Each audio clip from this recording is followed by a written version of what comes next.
For what reason did you feel the attraction towards Islam? Initially, I was looking into Islam online. I was watching YouTube when YouTube first came out, coming across some different videos. I also, at the age of 18, I traveled to Senegal in West Africa. And for those who don't know, Senegal is a Muslim country. When I was in Senegal, I was actually quite scared of Muslims initially because of 9/11, because I had many misconceptions about Muslims. So actually going to Senegal opened my mind. I realized, number one, that there's African Muslims.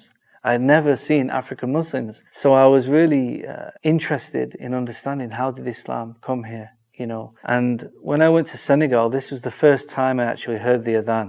It was fascinating. You know, I was really happy to hear the call to prayer. I wanted to understand it. I wanted to understand the meaning. And I met some Muslims. I came across a brother who, at the time, he was working in the hotel, and he invited me to his house, to stay in his house. So I ended up living with him for some time. I went to a Muslim wedding, I went to a Muslim funeral, and I witnessed him and his mother and his family praying.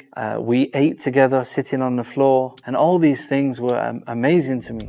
At that time, did becoming a Muslim cross your mind? But I wasn't convinced on Islam. So even though I liked the culture, I liked my experience, this wasn't enough to make me a Muslim. This just sparked my interest even more to it was kind of weird, because I started to attack Islam by using Christianity. Even though I knew Christianity wasn't true, culturally I was still Christian. So I started to, try to find problems with Islam, spark discussion with some of the Muslims. But the more I researched, the more I questioned Islam, the more I was impressed about the teachings and the message of the Quran.